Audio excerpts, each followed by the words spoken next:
నీతి గల సామంతు. పూర్వం అయోధ్యను సర్వజిత్తుడు అనే రాజు పాలించేవాడు. ఆయన పరిపాలనలో ధర్మం 4 పాదాలు నడిచింది. ప్రజలు సుఖించారు. అయితే సర్వజిత్తుడికి నడి వయసులోనే రాజభోగాలపై వైరాగ్యం కలిగింది. ఆయన తన పెద్ద కుమారుడికి రాజ్యం అప్పగించి అడవులలో ఏకాంతంగా తపస్సు చేసుకోవడానికి వెళ్ళిపోయాడు. 2 ఏళ్లు గడిచాయి. ఒకనాడు సర్వజిత్తుడు తన ఆశ్రమం నుంచి చాలా దూరం వెళ్ళి తిరిగి వచ్చే సమయంలో పెద్ద తుఫాను ప్రారంభమైంది. పట్టపగలే అరణ్యమంతా చీకటైపోయింది. ఆ చీకట్లో ఆయన దారి తప్పి చాలాసేపు తిరిగి చివరకు ఒక పర్ణశాల వద్దకు చేరి తలుపు తట్టాడు. ఆ పర్ణశాలలో సుమంతుడనే ఆయన భార్య ఉంటున్నారు. సుమంతుడు తలుపు తెరిచి సర్వజిత్తును లోపలకు ఆహ్వానించాడు. అతిథికి కట్టుకోవడానికి పొడి బట్టలిచ్చాడు. సర్వజిత్తు వాటిని ధరించి ఆకలి దహించుకుపోతున్నది. ఉదయం నుంచి భోజనం లేదు. ఇంత వేడి గంజి అయినా కాచిపోయండి అని అడిగాడు. క్షణంలో వంట చేస్తాను, విశ్రాంతి తీసుకోండి అని సుమంతుడి భార్య భర్త చెవిలో ఏదో చెప్పింది. సుమంతుడు పక్క గదిలోకి వెళ్ళాడు. అతను ఏవో కర్రలు విరుస్తున్న చప్పుడు సర్వజిత్తుకు వినిపించింది. మరి కాసేపటికి సుమంతుడు కొన్ని కర్రలు తీసుకొని వంటింట్లోకి వెళ్ళాడు. అక్కడ అతని భార్య పొయ్యి రాజేసి వంట ప్రారంభించింది. పొయ్యి మండనారంభించగానే సర్వజిత్తుకు గంధం పుల్లలు కాలే వాసన వచ్చింది. చలి కాచుకునే మిష మీద ఆయన పొయ్యి వద్దకు వచ్చి కూర్చున్నాడు. సుమంతుడి భార్య గంధం చెక్కలతో వంట చేస్తూ ఉండటం ఆయనకు కనపడింది. వీళ్ళు ఒకప్పుడు బాగా బతికిన వారై ఉండాలి. కనుకనే వీరి వద్ద గంధపు చెక్కతో చేసిన వస్తువులున్నాయి.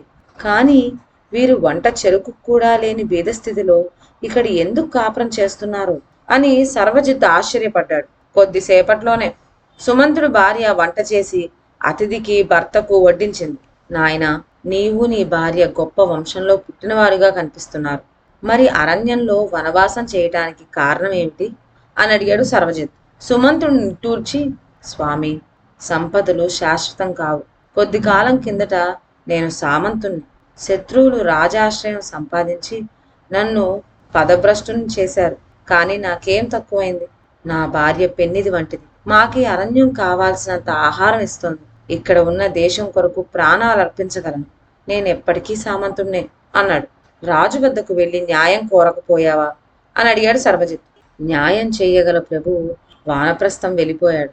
ఆయనతోనే న్యాయం కూడా అడవిల పాలైపోయింది అన్నాడు సుమంతుడు. సర్వజిత్తు ఆ రాత్రి అక్కడే గడిపి తెల్లవారుజామునే సెలవు తీసుకొని వెళ్ళిపోయాడు. కొద్ది కాలం గడిచింది. సామంతులందరూ అయోధ్యకు వెంటనే చేరవలసిందని రాజ్యమంతటా దండోరా వేశారు. ఎక్కడెక్కడో ఉండే సామంతులందరూ పల్లకీలెక్కి, ఏనుగులెక్కి, గుర్రాలెక్కి తమ తమ నౌకర్లతో అయోధ్య చేరారు. ఇలా చేరిన సామంతుల్లో ఒకడు చూసేసరికి హాస్యాస్పదంగా కనిపించాడు. అతను చినిగిపోయిన చీనాంబరాలతో చేతిలో పాత కత్తి పట్టుకొని కాలినడకన అయోధ్య చేరాడు. అతనే సుమంతుడు.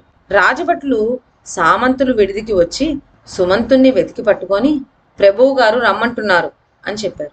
సుమంతుడు వారితో రాజు వద్దకు వెళ్ళాడు. నిండు సభలో సింహాసనం మీద ఉన్న సర్వజిత్తును చూసి సుమంతుడు నివ్వెరపోయాడు. కానీ తన పర్ణశాలకు వచ్చిన వ్యక్తి ఆయనే అని అతను తెలుసుకోలేదు. అందరూ సామంతులు తమ హోదాకు తగిన విధంగా వస్తే నీవు ఈ వేషంలో రావటానికి కారణం ఏమిటి అని సర్వజిత్తుడు అడిగాడు. క్షమించండి మహాప్రభు, నేను సామంతున్నే గాని సంపన్నుని కాను. దేశానికి సేవ చేయ వచ్చాను కానీ నా హోదా ప్రకటించుకోవటానికి రాలేదు అన్నాడు సుమంతుడు. సర్వజిత్తు ఆ జవాబుకు చాలా సంతోషించాడు. ఆయన అప్పటికప్పుడే సుమంతుడికి జరిగిన అన్యాయాన్ని సరిచేసి అతనికి కొత్త అగ్రహారాలు కూడా ఇచ్చాడు. ఆ రోజు నీ పర్ణశాలకు వచ్చి నీ వృత్తాంతం విన్న మీదట నా ధర్మం నేను త్యజించానని తెలుసుకున్నాను. వెంటనే తిరిగి వచ్చి అసమర్థుడైన నా పెద్ద కుమారుణ్ణి సింహాసనం మీద నుంచి తొలగించాను. నా తరువాత నా రెండో కుమారుడికి పట్టం కడతాను. వాడికి ధర్మపాలన గురించి నీవే స్వయంగా బోధించు అని సర్వజిత్తు సుమంతుని కోరాడు.